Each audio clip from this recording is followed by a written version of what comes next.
हरे कृष्ण हरे मुरारी, हे नाथ नारायण वासुदेवा। श्रीमन नारायण नारायण नारायण, भजमन नारायण नारायण नारायण।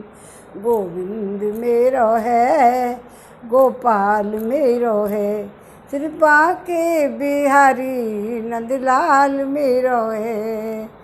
हरे कृष्णा कृष्णा कृष्णा हरे हरे, हरे राम राम राम हरे हरे। हरे कृष्णा कृष्णा कृष्णा हरे हरे, हरे राम राम राम हरे हरे। कौदलिंगे खबरिया रे, राम जी के चरणन में मन हो जा दीवाना रे, राम जी के चरणन में। अब आज 1 से 2 माह सर्ग पढ़ेंगे। कल के अध्याय में सर्ग में हमने पढ़ा कि भरत जी पुनः, आज पढ़ेंगे पर भरत जी पुनः राम से राजग्रहण करने का अनुरोध करके उनसे पिता की मृत्यु का समाचार सुनाएंगे और बताना है। और यह आज बहुत वियोग होगा, बहुत अब वियोग में बहुत ही दुखी हो जाएंगे राम। और राम ने आने का कारण पूछा कल के में, क्या क्यों आए हो, क्या कारण है, तो आज बताएंगे भरत जी।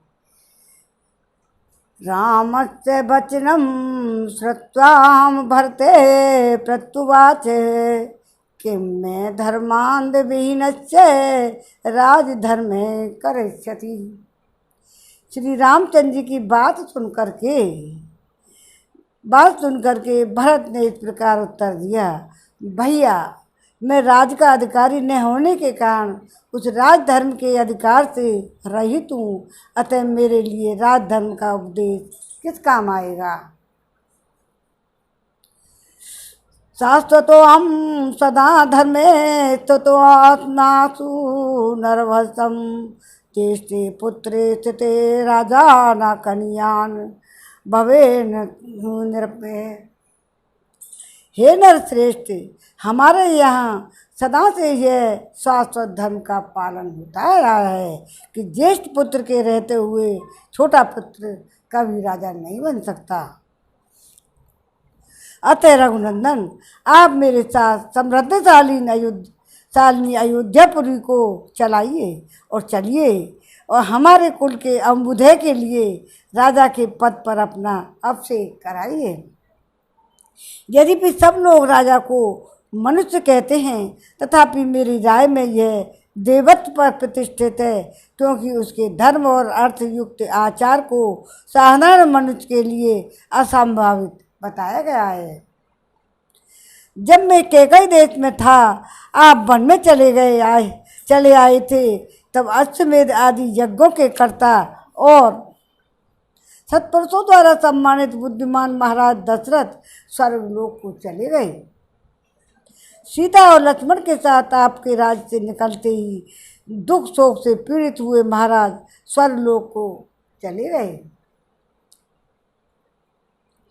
पुरुष सिंह उठिए और पिता की जलांजलि कीजिए। मैं और शत्रुघ्न दोनों पहले ही उनके लिए जलांजलि दे चुके हैं।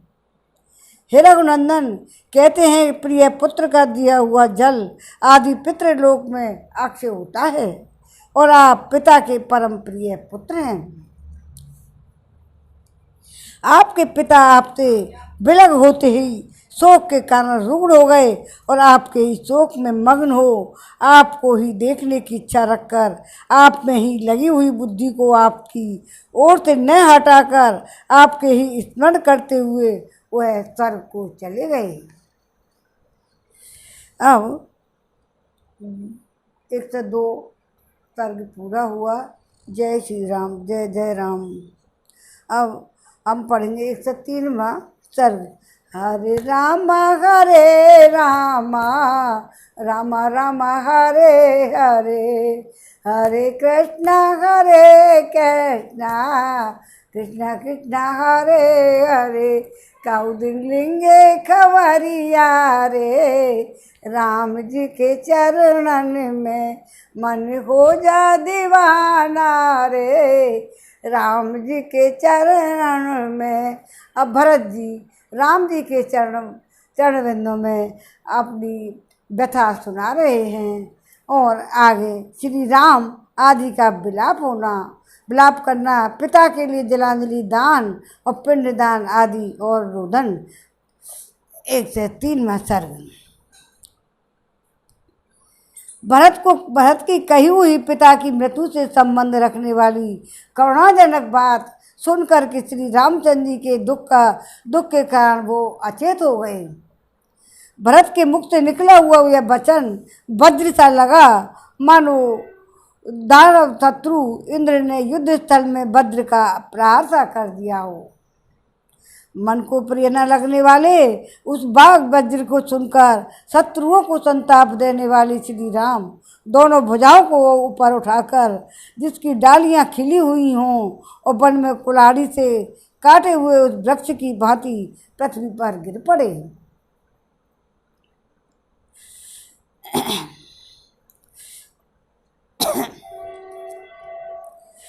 वन में कुल्हाड़ी से कटे हुए उस वृक्ष की भांति पृथ्वी पर गिर पड़े।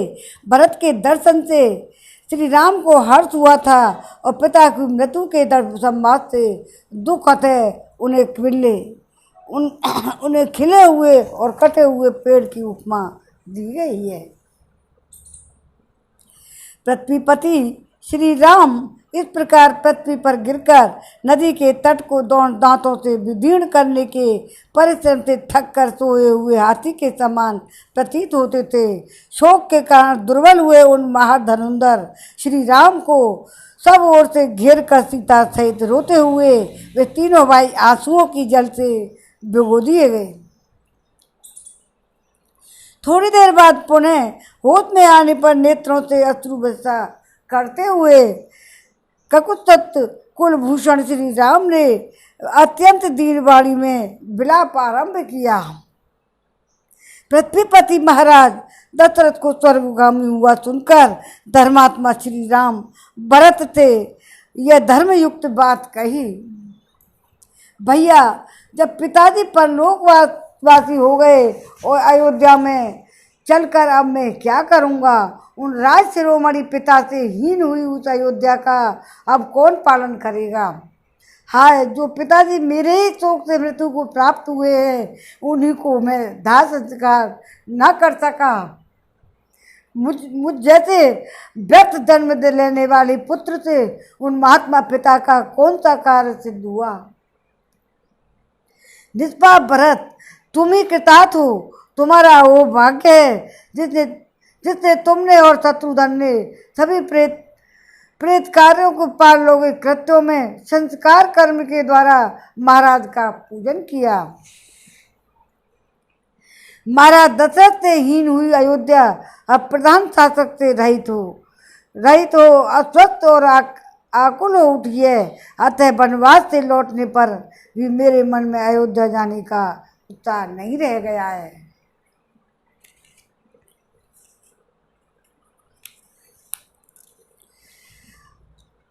परंतप भरत, वनवास की अवधि समाप्त करके यदि मैं अयोध्या में जाऊं तो फिर कौन मुझे कर्तव्य का उपदेश देगा? क्योंकि पिताजी तो परलोकवासी हो गए।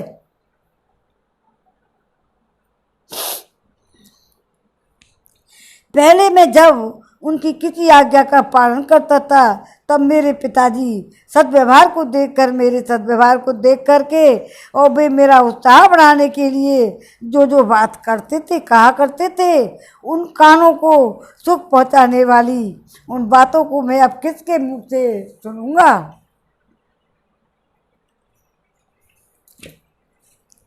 भरत से ऐसा कहकर शोक संतप्त श्री रामचंद्र जी पूर्ण चंद्रमा के समान मनोहर मुख वाली अपनी पत्नी के पास आकर बोले, सीते तुम्हारे ससुर चल बसे।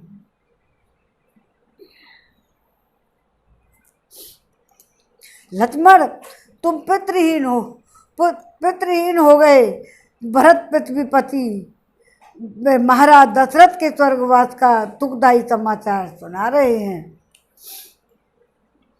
श्री रामचंद्र जी के ऐसा कहने पर उन सभी यशस्वी कुमारों के नेत्रों में बहुत अधिक आंसू उमड़ पड़े। तदंतर सभी भाइयों ने दुखी हुए श्री रामचंद्र जी को सांत्वना देते हुए कहा, भैया अब पृथ्वीपति पिताजी के लिए जलांजलि दान कीजिए। अपने ससुर महाराज दशरथ के स्वर्गवास का समाचार सुनकर सीता के नेत्रों में आंसू भर आए। वे अपने प्रियतम श्री रामचंद्र जी की ओर देख न सकी।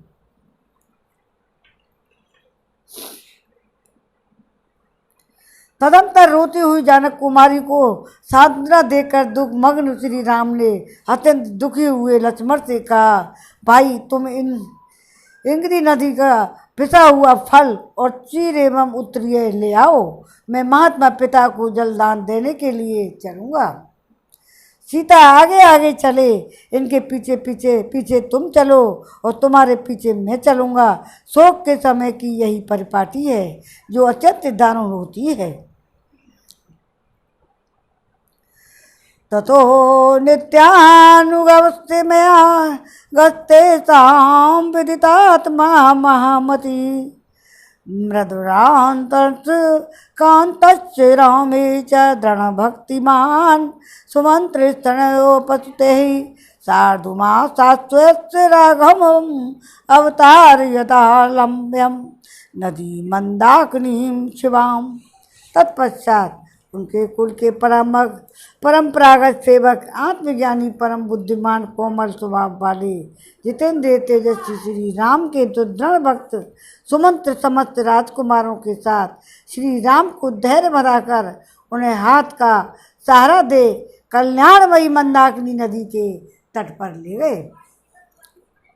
वे यशस्वी राजकुमार सदा पुष्पित कानन से सुशोभित शीघ्र गति से प्रभावित होने वाली उत्तम घाट वाली रमणीय नदी मंदाकिनी के तट पर कठिनाई से पहुँचे तथा उसके पंख रहित कल्याणप्रद पीठभूत जल को लेकर उन्होंने राजा के लिए जल दिया। उस समय वे बोले, हे पिताजी, यह जल आपकी सेवा में उपस्थित हो। पृथ्वी पालक श्री राम ने चलते भरी हुई अंजलि से ले दक्षिण दिशा की ओर मुँह करके रोते हुए इस प्रकार कहा, मेरे पूज्य पिताजी राज शिरोमणि महाराज दशरथ, आज मेरा दिया हुआ यह निर्मल जल पितृलोक में गए हुए आपको अक्षय रूप से प्राप्त हो। इसके बाद मंदाकिनी जल से निकलकर किनारे पर आकर तेजस्वी रघुनाथ जी ने अपने भाइयों के साथ मिलकर पिता के लिए पिंडदान किया। इन्होंने इंगु नदी के गूदे में बेर मिलाकर उसका पिंड तैयार किया। पिछे हुए कुशों पर रखकर अत्यंत दुख से आर्त रोते हुए यह बात कही, महाराज प्रसन्नता पूर्वक ये भोजन स्वीकार कीजिए, क्योंकि आजकल यही हम लोगों का आहार है। मनुष्य स्वयं जो अन्न खाता है वही उसके देवता भी ग्रहण करते हैं। इसके बाद उसी मार्ग से मंदाकिनी तट के ऊपर आकर पृथ्वी पालक पुरुष सिंह श्री राम सुंदर शिखर वाले चित्रकूट पर्वत पर चढ़े और पर्णकुटी के द्वार पर आकर भरत और लक्ष्मण दोनों भाइयों को दोनों हाथ से पकड़कर रोने लगे। सीता सहित रोते हुए उन चारों भाइयों के रुदन शब्द से उस पर्वत पर गरजते हुए सिंहों की दहाड़ने की समान प्रतिध्वनि होने लगी।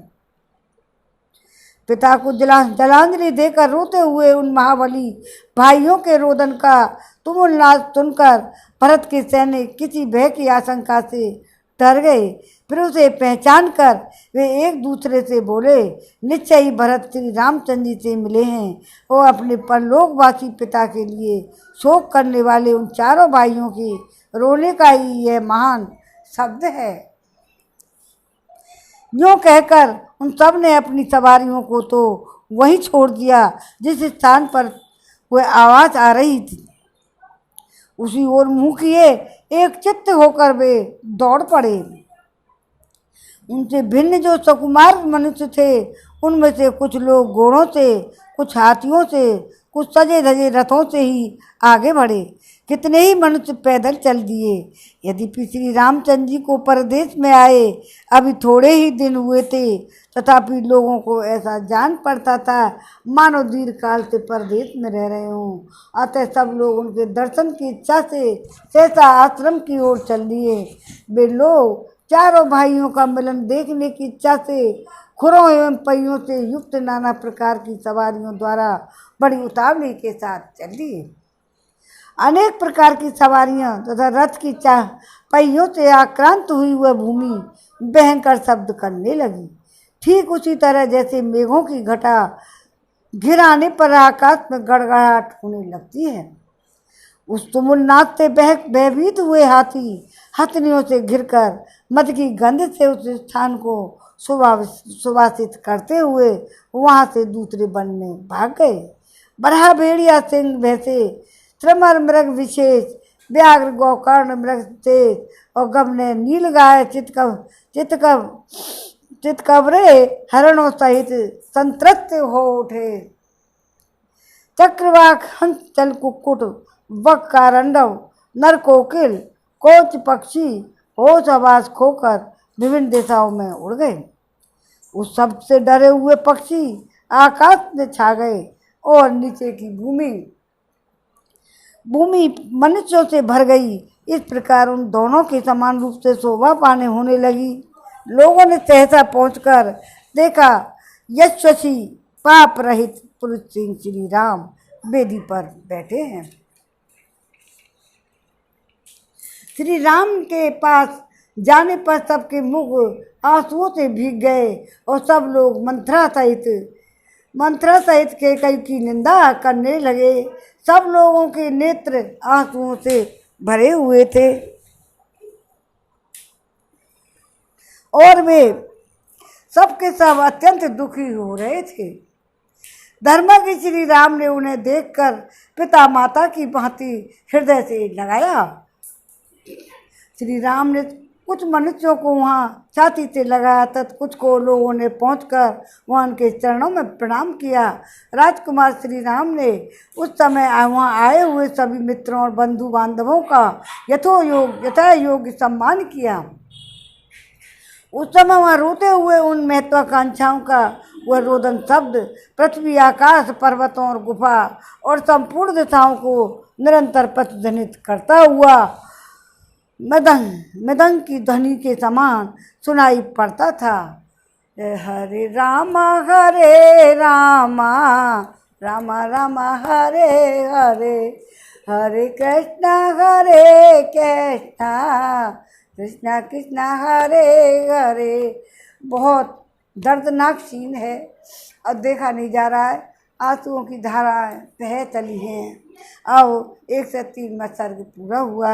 ये छोटे छोटे सर्ग हैं।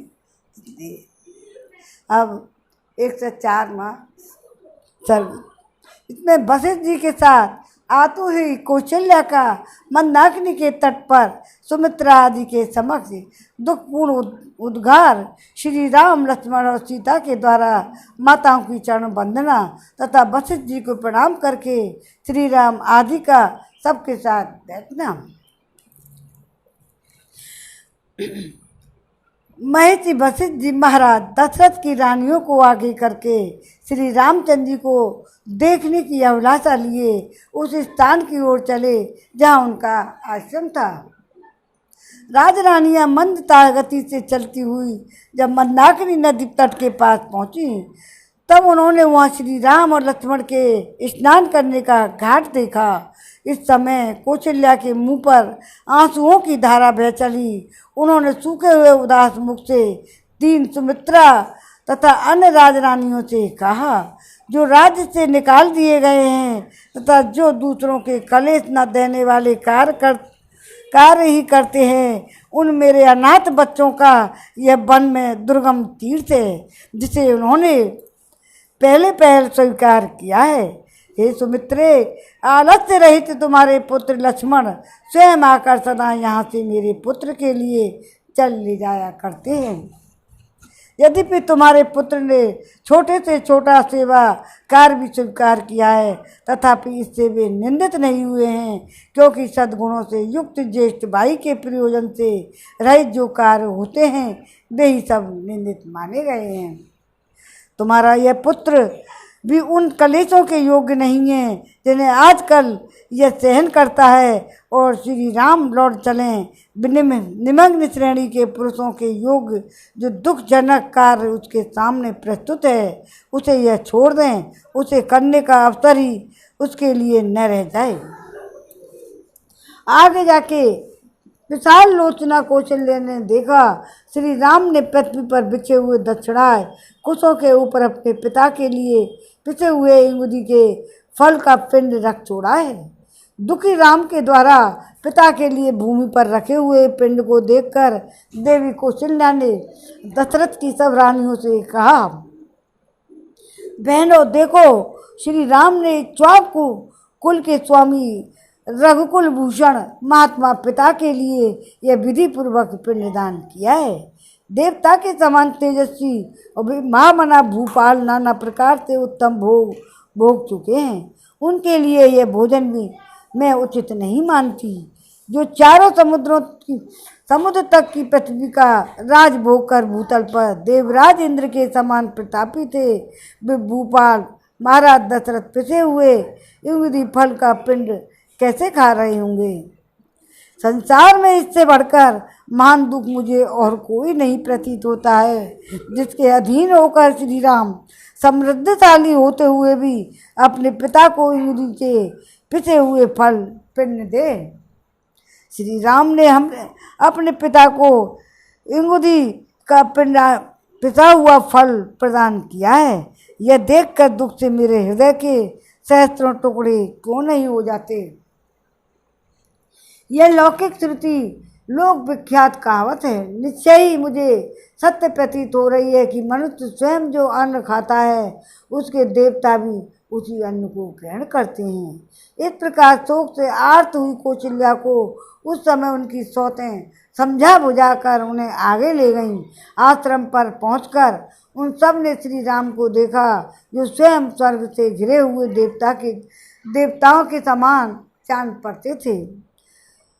भोगों का परित्याग करके तपस्वी श्री राम जीवन व्यतीत करने वाले श्री राम को देखकर उनकी माताएं शोक से कातर हो गईं और आर्तनाद से फूट फूट कर रोती हुई आंसू बहाने लगी। सत्य प्रत्येक नरश्रेष्ठ श्री राम माताओं को देखते ही उठ खड़े हो गए और बारी बारी से उन सबके चरण बिंदों का स्पर्श किया। विशाल नेत्र वाली माताएं स्नेहवश जिनकी उंगलियां कोमल और स्पर्श सुखद था, उन सुंदर हाथों से श्री राम की पीठ से धूल पहुँचने लगी। श्री राम के बाद लक्ष्मण भी उन सभी दुखिया माताओं को देखकर दुखी हो गए। उन्होंने स्नेहपूर्वक धीरे धीरे उनके चरणों में प्रणाम किया। उन सब माताओं ने श्री राम के साथ जैसा बर्ताव किया था वैसे ही उत्तम लक्षणों से युक्त दशरथ नंदन लक्ष्मण के साथ भी किया।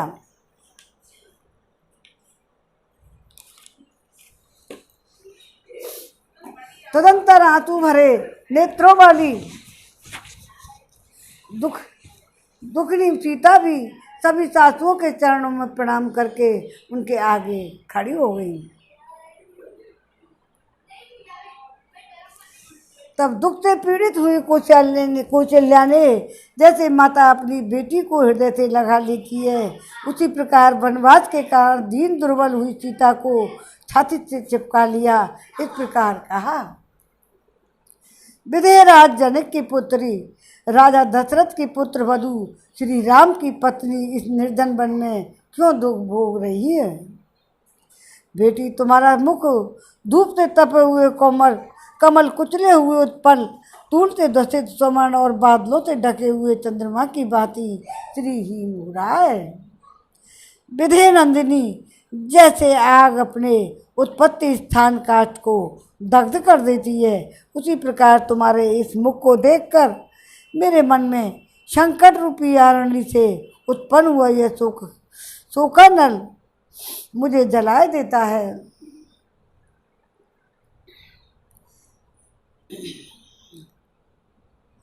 शोकाकुल हुई माता जब इस प्रकार विलाप कर रही थी, उसी समय भरत के बड़े भाई श्री राम ने वशिष्ठ जी के चरणों में पड़कर उन दोनों हाथों से पकड़ लिया और देवराज इंद्र बृहस्पति के चरणों का स्पर्श करते हैं, उसी प्रकार अग्नि के समान बड़े हुए तेज वाले पुरोहित वशिष्ठ जी दोनों पैर पकड़कर श्री रामचंद्र जी के उनके साथ ही पृथ्वी पर बैठ गए। तदंतर धर्मात्मा भरत एक साथ आए हुए अपने सभी मंत्रियों, प्रधान पुरवासियों, सैनिकों तथा परम धर्मज्ञ पुरुषों के साथ अपने बड़े भाई के साथ उनके पीछे जा बैठे।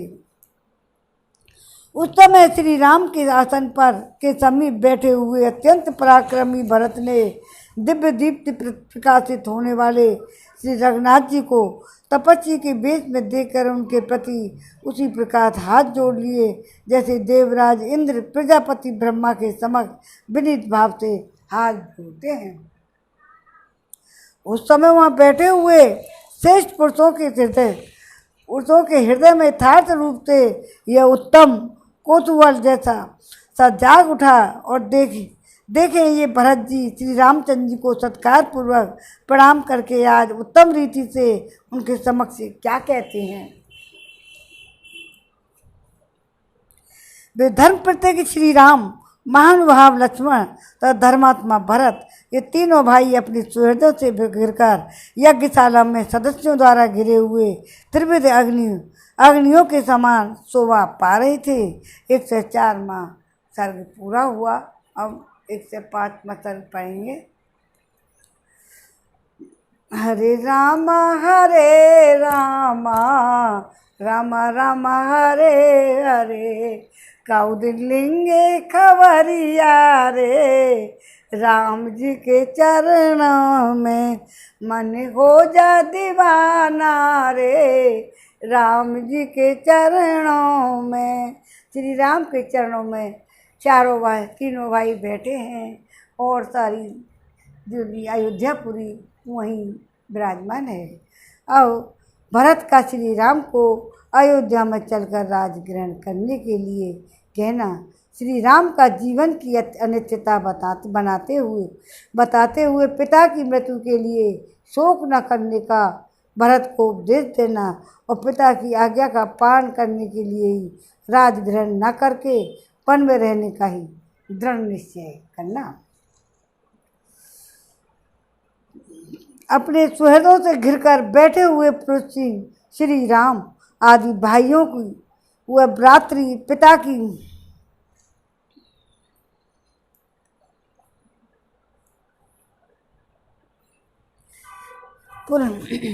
गिरकर बैठे हुए पुरुष श्री राम आदि भाइयों की वह रात्रि पिता की मृत्यु के दुख से शोक करते हुए व्यतीत हुई। सवेरा होने पर भरत आदि तीनों भाई सूर्योदय के साथ मंदाकिनी तट पर गए। वहाँ स्नान होम आदि जप तप करके पुनः श्री राम के पास लौट आए। वहाँ आकर सभी चुपचाप बैठ गए, कोई कुछ नहीं बोल रहा था। तब सूर्योदयों के बीच में बैठे हुए भरत ने श्री राम से इस प्रकार कहा, भैया, पिताजी पर दान देकर मेरी माता को संतुष्ट कर दिया। माता ने यह राज मुझे दे दिया। अब मैं अपनी ओर से यह अकंटक राज्य आपकी ही सेवा में समर्पित करता हूँ। आप इसका पालन एवं उपभोग कीजिए। वर्षा काल में जल के महान वेग से टूटे हुए सेतु की भांति इस विशाल राजखंड को संभालना आपके सिवा दूसरों के लिए अत्यंत ही कठिन है। पृथ्वीनाथ, जैसे गधा घोड़े की ओर अन्य साधारण पक्षी गरुड़ की चाल नहीं चल सकते, उसी प्रकार मुझ में आपकी कथि का और आपकी पालन पद्धति का अनुसरण करने की मुझ में शक्ति नहीं है। यह श्री राम जिसके पास आकर दूसरे लोग जीवन निर्वाह करते हैं उसी का जीवन उत्तम है, और जो दूसरों का आश्रय लेकर जीवन निर्वाह करता है उसका जीवन दुख में है। अतः आपके लिए राज करना ही उचित है।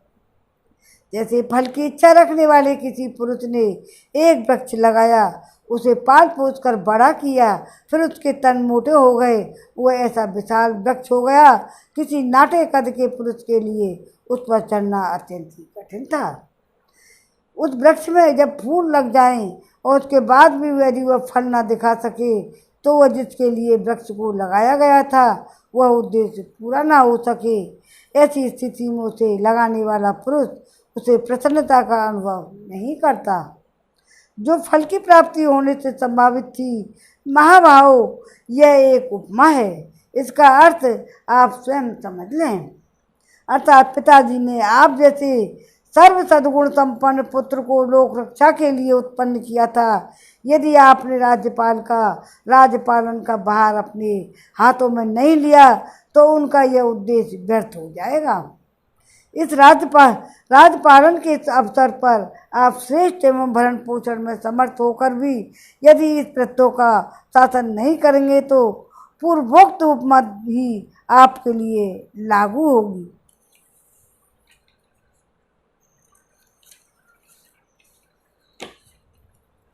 महाराज, विभिन्न जातियों के संग और प्रधान पुरुष आए। शत्रुदमन नरेश को सब और तपते हुए सूर्य की भांति राज सिंहासन पर विराजमान देखे। कुलभूषण, इस प्रकार आपके अयोध्या का लौटते समय मत वाले हाथी गर्जना करें और अंतःपुर की स्त्रियां एकाग्रचित्त होकर प्रसन्नतापूर्वक आपका अभिनंदन करें। इस प्रकार श्री राम से राज ग्रहण करने की प्रार्थना करते हुए भरत जी को की बात सुनकर नगर के भिन्न भिन्न मनुष्यों ने उसकी बड़ी भांति उन्होंने अनुमोदन किया। तब शिक्षित बुद्धि वाले अत्यंत और भगवान श्री राम ने यशस्वी भरत को इस तरह दुखी हो विलाप करते दे उन्हें सांत्वना देते हुए कहा, भाई, यह जीव ईश्वर के समान स्वतंत्र नहीं है, अतः कोई यहाँ अपनी इच्छा के अनुसार यहाँ कुछ नहीं कर सकता। यह मृत्युलोक है। काल इस पुरुष को इधर उधर खींचता रहता है।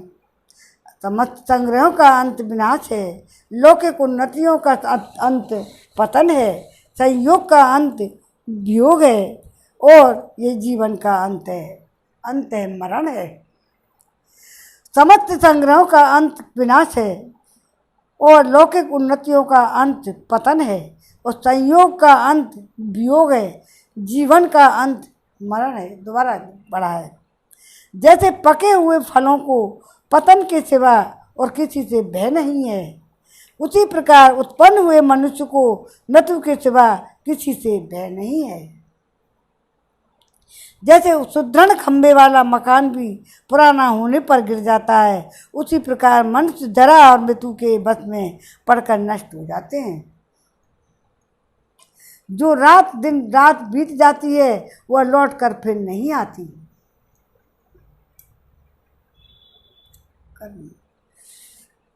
जैसे यमुना जल से भरे हुए समुद्र की ओर जाती है, उधर से लौटती नहीं है। दिन रात लगातार बीत रहे और इस संसार में सभी प्राणियों की आयु का तीव्र गति से नाश कर रहे हैं। ठीक वैसे ही जैसे सूर्य की किरणें ग्रीष्म ऋतु में जल को शीघ्रतापूर्वक सोखती रहती हैं।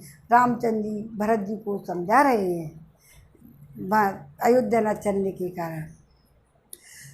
तुम अपने ही लिए चिंता करो, दूसरों के लिए क्यों बार बार शोक करते हो। कोई इस लोक में स्थित हो या अन्यत्र गया हो, किसी की भी आयु तो निरंतर क्षीण हो ही रही है। मृत्यु साथ ही चलती है और साथ ही बैठती है और बहुत बड़े मार्ग की यात्रा भी साथ ही आ जाकर वह मनुष्य के साथ ही लौट आती है। दिन रात लगातार बीत रहे हैं, इस संसार में सभी प्राणियों को आयु का तीव्र गति से नाश कर रहे हैं। ठीक वैसे ही जैसे सूर्य की किरणें ग्रीष्म ऋतु में जल की शीघ्रतापूर्वक सोखती रहती हैं, तुम अपने ही लिए चिंता करो, दूसरों के लिए क्यों बार बार शोक कर रहे हो। कोई इस लोक में स्थित हो या अन्यत्र गया हो, जिस किसी की भी आयु तो निरंतर क्षीण हो ही रही है। न तू साथ ही चलती है, साथ ही बैठती है, बहुत बड़े मार्ग को यात्रा में भी साथ ही जाकर वह मनुष्य के साथ ही लौटती है। शरीर में झुर्रियाँ पड़ गईं, सिर के बाल सफ़ेद हो गए और फिर जरावस्था से जीर्ण हुआ मनुष्य कौन सा उपाय करके मृत्यु से बचने के लिए अपना प्रभाव प्रकट कर सकता है। लोग सूर्योदय होने पर प्रसन्न होते हैं, सूर्यास्त होने पर भी खुश होते हैं, किंतु ये नहीं जानते कि प्रतिदिन अपने जीवन का नाश हो रहा है। किसी ऋतु का प्रारंभ हो देखकर मानो वह नई नई आई हो, पहले कभी आई हुई ना हो, ऐसा समझकर लोग बड़े हर्ष से खिल उठते हैं, परंतु यह नहीं जानते इन ऋतुओं में के परिवर्तन से प्राणियों के प्राणों का क्रम से क्षय ही हो रहा है। आया समझ में? जैसे महासागर में बहते हुए दो घाट कभी एक दूसरे से मिल जाते हैं और कुछ काल के बाद अलग भी हो जाते हैं, उसी प्रकार स्त्री पुत्र कुटुंब और धन भी मिलकर बिछड़ जाते हैं, क्योंकि इनका वियोग अवश्यंभावी है। इस संसार में कोई भी प्राणी यथा समय प्राप्त होने वाले जन्म मरण के उल्लंघन का नहीं कर सकता। इसलिए जो किसी मरे हुए व्यक्ति के लिए बारंबार शोक करता है, उसमें भी यह सामर्थ्य नहीं है कि वह अपनी ही मृत्यु को टाल सके। जैसे आगे जाते हुए यात्रियों तथा व्यापारियों के समुदाय में रास्ते में खड़ा हुआ पथिक यूँ कहे कि मैं भी आप लोगों के पीछे पीछे आऊँगा, तदंतर वह उनके पीछे पीछे जाए, उसी प्रकार अपने पूर्वज पिता में जिस मार्ग से गए हैं, जिस मार्ग पर जाना अनिवार्य है तथा जिसके बचने का कोई उपाय नहीं है, उसी मार्ग पर स्थित हुआ मनुष्य किसी और के लिए तो कैसे करे। जैसे नदियों का प्रवाह पीछे नहीं लौटता, उसी प्रकार दिन ढलती हुई अवस्था फिर नहीं लौटती, उसका क्रमशः नाश हो रहा है। यह सोचकर आत्मा को कल्याण के लिए साधनभूत धर्म में लगावें, क्योंकि सभी लोग अपना कल्याण चाहते हैं। तात हमारे पिता धर्मात्मा थे, उन्होंने पर्याप्त दक्षिणा देकर प्राय सभी को परम शुभ कारक यज्ञों का अनुष्ठान किया था। उनके सारे पाप धुल गए थे, अतः वे भरण पोषण के योग्य परिजनों का भरण करते थे, पिताजनों का भली भांति पालन करते थे और पिताजनों से धर्म के अनुसार कर आदि के रूप में धन लेते थे। और इन सब कारणों से हमारे पिता उत्तम स्वर्गलोक में पधारे हैं। सर्वप्रिय शुभ कर्मों तथा प्रचुर दक्षिणा वाले यज्ञों के अनुष्ठानों से हमारे पिता पृथ्वीपति महाराज दशरथ स्वर्गलोक हो गए हैं। उन्होंने नाना प्रकार के यज्ञ द्वारा यज्ञ पुरुष की आराधना ही की, प्रचुर भोग प्राप्त किए, उत्तम आयु पाई थी। इसके बाद वे महाराज यहाँ से स्वर्गलोक को पधारे हैं। तात अन्य राजाओं की अपेक्षा उत्तम आयु और श्रेष्ठ नाम भोगों को पाकर हमारे पिता सदा सत्पुरुषों के द्वारा सम्मानित हुए हैं, अतः स्वर्गवासी हुए हो जाने पर भी वे शोक करने योग्य नहीं है। हमारे पिता ने जरा जीर्ण मानव शरीर का परित्याग करके देवी संपत्ति प्राप्त की है, जो ब्रह्मलोक में विहार करने वाली है। कोई भी ऐसा विद्वान जो तुम्हारे और मेरे समान शास्त्र ज्ञान संपन्न और परम बुद्धिमान है, पिताजी के लिए शोक नहीं कर सकता। धीर और प्रज्ञावान पुरुष को सभी अवस्थाओं में ये नाना प्रकार के शोक विलाप तथा रोदन त्याग देना चाहिए। इसलिए तुम स्वस्थ हो जाओ और तुम्हारे मन में शोक नहीं होना चाहिए। और वक्ताओं में श्रेष्ठ भरत, तुम यहाँ से जाकर अयोध्यापुरी में निवास करो, क्योंकि मन को बस में रखने वाले पूज्य पिताजी ने तुम्हारे लिए यही आदेश दिया है। उन पुण्यकर्मा महाराज ने मुझे भी जहाँ रहने की आज्ञा दी है वहीं रहकर मैं उन सब पूज्य पिताजी के आदेश का पालन करूँगा। शत्रुदमन भरत, पिता की आज्ञा की अवहेलना करना मेरे लिए कदापि उचित नहीं है। वे तुम्हारे लिए भी सर्वदा सम्मान के योग्य हैं, क्योंकि वे ही हम लोगों के हितैषी बंधु और जन्मदाता थे। इस प्रकार रामचंद्र जी अपने भैया भरत को समझा रहे हैं। रघुनंदन, मैं इस वनवास रूपी कर्मों के द्वारा पिताजी के ही वचन का जो धर्मात्माओं को मान्य है को भी मान्य है और पालन करूँगा। नरश्रेष्ठ पर लोक पर विजय पाने की इच्छा रखने वाले मनुष्य को धार्मिक क्रूरता से रहित और गुरुजनों का आज्ञा पालक होना चाहिए। मनुष्यों में श्रेष्ठ भरत, हमारे राजपिता दशरथ के शुभ आचरणों पर दृष्टिपात करके तुम अपने धार्मिक स्वभाव के द्वारा आत्मा को उन्नति के लिए प्रयत्न करो। सर्वशक्तिमान महात्मा श्री राम एक मुहूर्त तक अपने छोटे भाई भरत से पिता की आज्ञा का पालन कराने के लिए कोई उद्देश्य से ये अर्थयुक्त वचन कहकर चुप हो गए। और भरत, अब कल आज का विराम यहीं होता है और कल पढ़ेंगे भरत की पुनः राम से अयोध्या लौटने और राज ग्रहण करने की प्रार्थना करना। जय श्री राम। हरे रामा रामा रामा हरे हरे, हरे कृष्णा कृष्णा कृष्णा हरे हरे। कौंडिल्य खबरिया रे, राम जी के चरणन में मन हो जा दीवाना रे, राम जी के चरणन में। अब कहो तो अभी एक और पढ़ लें। भरत की पुण्य श्री राम, ये इसमें थोड़ा सा और है। भरत की पुण्य श्री राम से अयोध्या लौटने और राज ग्रहण करने की प्रार्थना करना। आज और थोड़ा सा पढ़ लें तो लास्ट हो जाएगा। ऐसा अर्थयुक्त वचन कहकर जब श्री राम चुप हो गए, तब धर्मात्मा भरत ने मंदाकिनी के तट पर प्रजावत्सल धर्मात्मा श्री राम से यह विचित्र बात कही। शत्रुदमन रघुवीर, इस जगत में जैसे आप हैं वैसा दूसरा कौन हो सकता है। कोई भी दुख आपको व्यतीत नहीं कर सकता। कितनी ही प्रिय बात क्यों ना हो, वह आपकी हर्षोत्फुल्ल कितनी ही प्रिय बात क्यों ना हो और वह आपको हर्षोत्फुल्ल नहीं कर सकती। और वृद्ध पुरुषों के सम्मान्य होकर भी आप उनकी संदेह की बातें पूछते हैं। जैसे मेरे मरे हुए जीव का अपने शरीर आदि से कोई संबंध नहीं रहता, उसी प्रकार जीते जीवी में उनके संबंध से रहित है। जैसे वस्तु के अभाव में उनके प्रति राग द्वेष नहीं होता, वैसे उसके रहने पर भी मनुष्य को राग द्वेष से शून्य होना चाहिए। जिसे ऐसी विवेक युक्त बुद्धि प्राप्त हो गई है, उसको संताप क्यों होगा।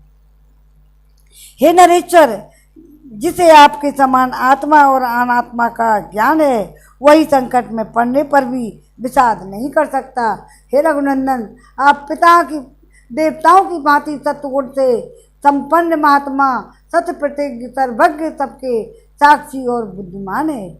ऐसे उत्तम गुणों से युक्त जन्म मरण के रहस्य को जानने वाले आपके पास असह्य दुख नहीं आ सकता। जब मैं परदेश में था, उस समय नीच विचार कर रखने वाली मेरी माता ने मेरे लिए जो पाप कर डाला वह मुझे अभिष्ट नहीं है। अतः आप उसे क्षमा करके मुझ पर प्रसन्न हो।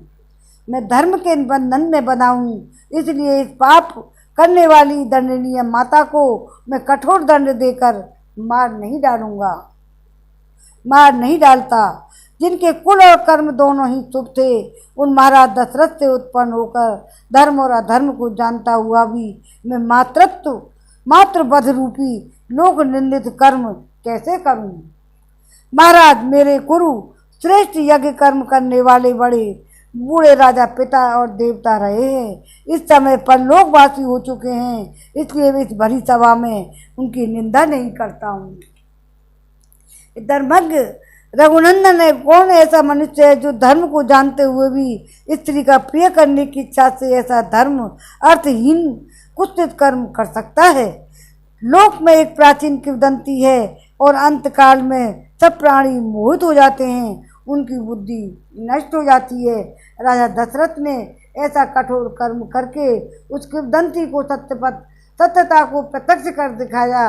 पिताजी ने क्रोध, मोह और साहस के कारण ठीक समझकर धर्म का उल्लंघन किया है, उसे आप पलट दें, उसका संशोधन कर दें। जो पुत्र पिता की हुई भूल को ठीक कर देता है वही लोक में उत्तम संतान माना गया है। जो इसके विपरीत बर्ताव करता है वह पिता की श्रेष्ठ संपत्ति नहीं है। अतः आप पिता की योग्य संतान ही बने रहें, इनके अनुचित कर्म का समर्थन न करें। उन्होंने इस समय जो भी कुछ किया है वह धर्म की सीमा से बाहर है।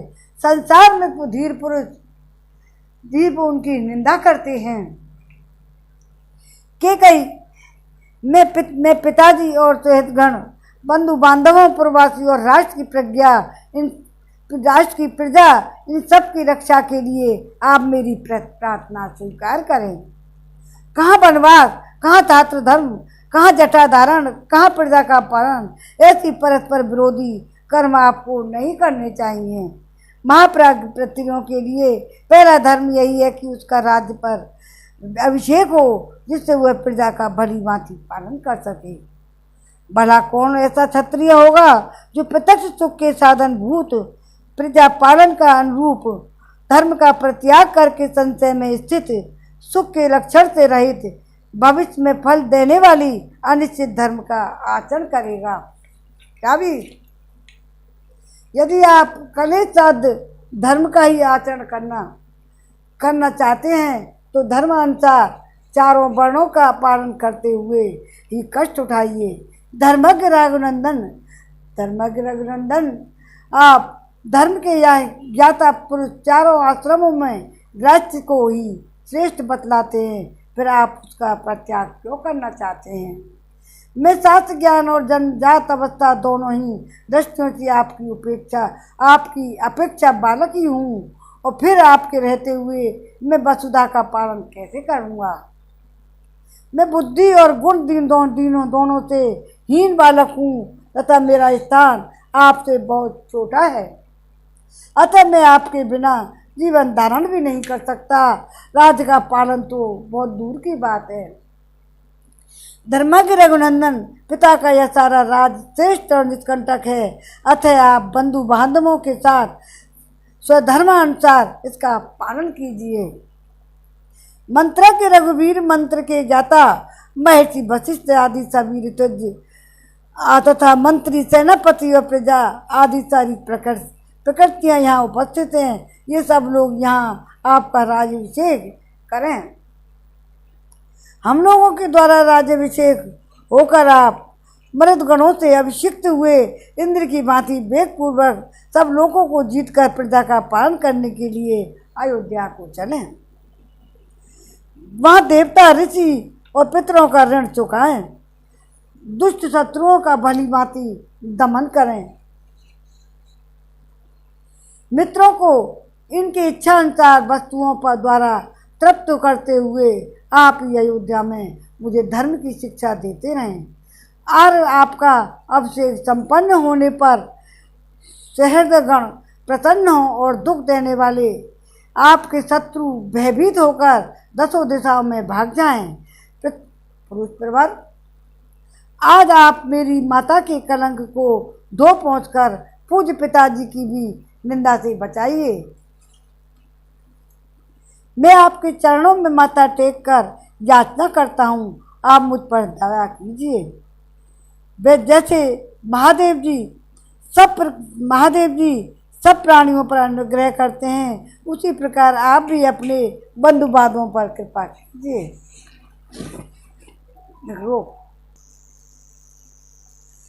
मैं आपके चरणों में माथा टेक कर याचना करता हूँ, आप मुझ पर दया कीजिए।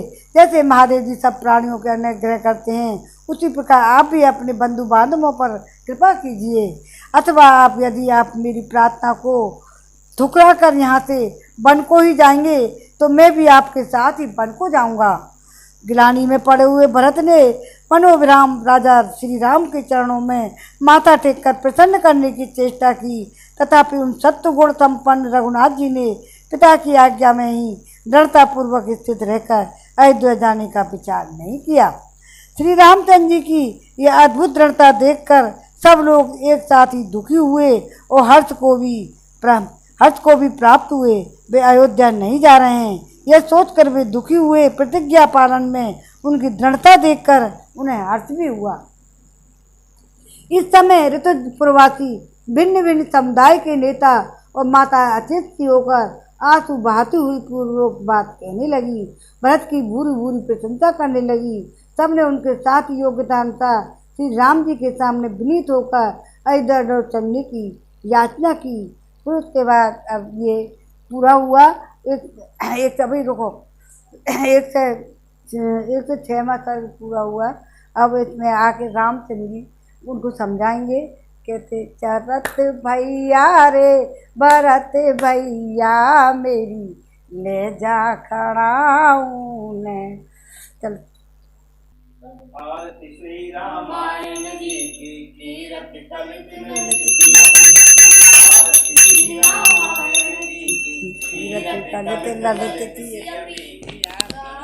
ब्रह्मादिक मुनि नारद वाल्मीकि सनकादि सिद्धि और कमल सुत कीरति आरती श्री रामायण जी की। संतन गावत शंभु भवानी असवट संभव मुनि विज्ञानी व्यास आदि कुंज बखानी प्रसन्न गरुड़ के अभियति आयति श्री रामायण जी की। पुराण कलिमन जी की आयति श्री रामायण जी की।